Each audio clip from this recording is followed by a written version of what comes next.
Hello, again you are welcome to this course. This is the lecture 3, the concluding lecture for the week. I remain yours sincerely, Chuks or Enwerem. In this lecture, we'll be considering sponsored and unsponsored media messages. At the end of this lecture, you should be able to do the following. Discuss what you understand by sponsored and unsponsored media messages, enumerate the benefits and state the cost implications of sponsored and unsponsored media messages, and describe the message and demonstrate how to make best use of it. Now let's quickly go through the concepts. To a journalist, the message he delivers to his audience is a news or article in his newspaper or magazine. To an advertising practitioner, the message is the advert copy that describes the various displays. And to the PR practitioner, the message is about what he writes about his client. While for the media consumer, he thinks of media messages as televised public service announcements, political, social, religious, and commercial advertisements, etc. Irrespective of how these people see it, it is simply the practice of transferring an idea or information through a medium to an intended audience or receiver.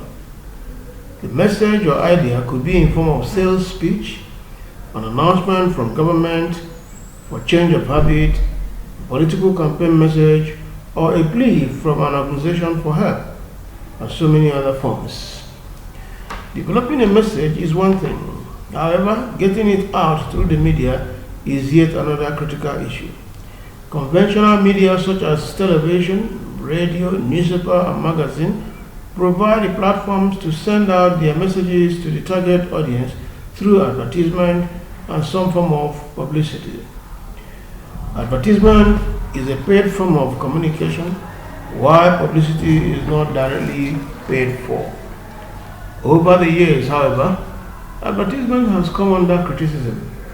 Some point to the rising cost of sport, television, or radio ad, outdoor hoardings, newspaper displays, etc. Others contend that advertisements have become boring and uninspiring in addition to being too expensive. Yet others say that some people get annoyed with it, interrupted ads, and it sometimes turns them off brands. People want to consume media in a way that is comfortable, non-intrusive, which is why an inbound strategy is much better suited to drive new businesses. Consequently, a new way of delivering messages to the audience has been canvassed. Hence, sponsored messages have become the new norm. This idea comes with more flexibility, excitement, and believability. With social media, however, also, sponsored messages have been taken to a new level. Now, what are sponsored messages? Here we will examine the meaning, the benefits, and of course the cost implications. A sponsored post, or if you like, a promoted post or sponsored message, is a post that any community-driven notification-oriented website or medium is explicitly paid for as an advertisement by a particular community in order to draw a large amount of popularity through user promotion and moderation. The model has become adopted by various ads supported by community-driven websites as an addition, a substitute, or replacement of other pay-per-click advertisement formats such as web banners, text, and rich media. Advertising in a conventional medium such as television, radio, or newspaper is also a sponsored communication insofar as it is paid for. However, sponsored messages as we know them today are embedded with exciting and flexible features that make the content acceptable, interesting, and exciting, and above all, very effective. Why are traditional ads losing? Why sponsored content are gaining popularity? Traditional ads are losing popularity. Why sponsored content is working better? Because according to Jackie, the target customer behavior and expectations have changed. What do I mean by this? These days, advertisers are investing more in sponsored content because their audiences prefer it to traditional ads. And the question now is, why is it so? The reason is that today's consumers are getting used to engaging with content, that is the ad included, when and where they choose. In contrast, the older generations do not have tolerance for traditional interruptive advertising experiences. Traditional commercials message, they interrupt what they are reading or watching. It holds them hostage until the unwanted message is finished. In fact, according to hotspot.com, 72% of consumers say that they would have a lower opinion of a brand which subjects them to a pop-up ad. Number two reason is customers now prefer sponsored content. When an advert is targeted and considered relevant to the user, it is seen to be more effective. But one of the main reasons why brands and publishers are investing more resources in sponsored content is that their audiences are demanding and demonstrating preference for it. According to research, 70% of people would prefer to learn about a company through content rather than through an ad. The third point is sponsored content allows for more in-depth storytelling. This is more engaging, of course. Many people enjoy storytelling, and this explains why many contents that are carried with storytelling technique tend to receive high audience. On the other hand, a brand can only say so little in a banner ad or 15-second video spot. But when an advertiser wants to provide more details on a slightly complicated subject matter, storytelling becomes preferable and handy to traditional advertising. Invariably, an article, infographic, or video allows you to delve more into a subject matter as well as enables you to showcase your expertise or perspectives. In the same vein, it has been established that people spend an average of 37 seconds on an article while a banner ad gets just milliseconds attention. Now, if on the average one person can spend 30 seconds or more on a message, there are chances that they are more likely to remember that message better than a banner ad gets a glimpse attention. Number 4, traditional ads are losing people's trust. Research findings indicate that 1 in 3 people do not like online ads, a reason why ad blocking softwares is in the increase. However, creating effective advertising and high quality sponsored content can earn one's audience trust. For better or worse, audience trust is harder to come by through traditional advertisements. Now let's look at some online platforms for sponsored online messages. There are so many opinions, but below are some of the most popular that offer the benefits of getting a sponsored ad into them. One is Twitter. The sponsored stories you can include on Twitter are called promoted tweets. These tweets can appear on the Twitter feed of anyone who might be interested, not just people who follow you or vice versa, because of Twitter's targeting features. This is also a great way to grow your social community, and you can track your analytics to see which posts have succeeded. BuzzFeed. BuzzFeed is all the rage right now, so if you have some quick tips that you can make creative, paying for a sponsored story on this platform is a great move.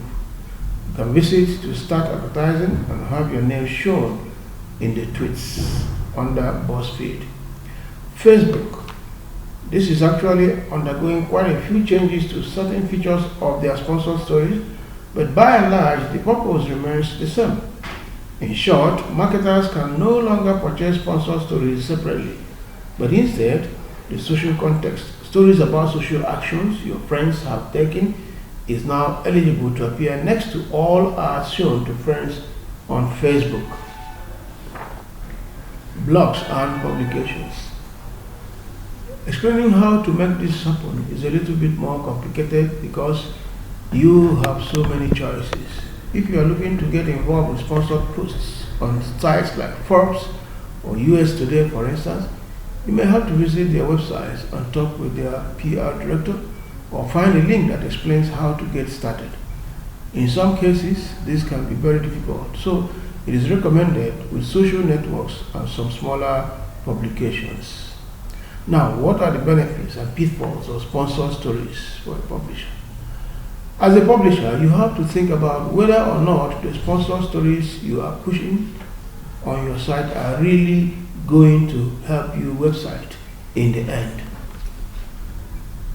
Sponsored stories on your site generally get a high click-through rates, CTR, but the pay that you get in return can actually be quite small. Of course, formal ads are usually more expensive. Since your sponsored post has a widget or link to send people to that website, you actually might be sending your visitors somewhere away from your own website. You need to make sure you are weighing your options based on who wants to publish on your site. Now let's look at unsponsored messages and how to make best use of it. Unsponsored content is simply any message, copy, or information put into the media or information superhighway without paying for it. Even when someone or organization may be behind it, it does not cost them any amount to get it out there. Unsponsored content is similar to publicity, which is considered the most powerful and cost-effective marketing tool. Publicity, the art of attracting media attention, directly increases a brand's target market visibility, which directly boosts sales. While advertising is paid for, publicity is prayed for. In the same manner, unsponsored content is prayed for, in the sense that when it is sent to the media, there is no guarantee that it may be used and when it will be used.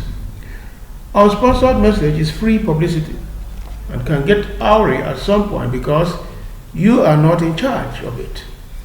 The media channel, the blog site of any social media that carries your information is at liberty to present it as it suits them. Sometimes an honest mistake may crop up. Sometimes it may stem from a desire to get even.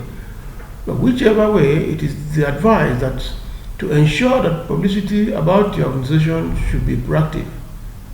That is, take the initiative to design and publicize your organization. Now, these are some initiatives that have been suggested. 1. Don't wait to become news. Be the news. In simple terms, begin proactively. You can start to talk about what you and your organization are doing. Involve yourself in your community and talk about what you offer, about your products and services, and maybe what you are doing on the inside. Get your business into the media and off your own back for the positive, not the negative reasons. Turn existing customers into brand ambassadors. According to Catriona, it is possible to garner positive press for the things you do and sell, but this alone will not be enough to turn an average customer into an advocate for your company. You need therefore to ensure that you interact with them and to respond when they do. Be timely and be relevant by making them feel relevant. Number 3, publicize yourself proactively, but be sensitive while doing it. When it comes to publicity, it is advisable to join legitimate conversations of a marketplace by taking advantage of a trend or news item by contributing something of value on an issue that is trending. Number 4, monitor the discussions happening around your brand. Given how quickly word can spread online, it has been suggested that one should not get into a situation that could negatively impact their brand. Hence, it is better to continuously monitor online activities to ensure you are not taken unawares by negative publicity that could demarcate your brand. Number 5, respond to criticism. When you have presence in the social media and online directories, you are likely at some point to get a bad review. The question at this point is to determine how to respond. The rule of the thumb is to respond to every review, good or bad. In all these, simply put, be proactive, irrespective of what the situation is. A proactive approach is always preferable. This means responding in a timely manner and dealing with issues directly. In conclusion, the main points treated in this lecture include sponsored message, the benefits and cost implications, where we learned the meaning of a sponsored post, a promoted post, or sponsored message to be a post to any community-driven, notification-oriented website or medium. It is explicitly paid for as an advertisement by a particular company in order to draw a large amount of popularity. It has been said that 72% of consumers say they would have a lower opinion of a brand that subjected them to a pop-up ad, but the trend is now towards sponsored ad, which is delivered sometimes with storytelling technique, which makes it exciting. Then a sponsored message is simply any message, copy, or information put into the media or information superhighway without paying for it. Even when someone or organization may be behind it, it does not cost them any amount to get it out there. The implication, however, is that the person or organization behind it is not fully in charge. Hence, the medium can distort it beyond your expectation. With this lecture, we have come to the end of our lecture for this week. Next week, we shall focus on the traditional and new media. My colleague, Helen Ambassador Bridges, will be your facilitator. Thank you for listening.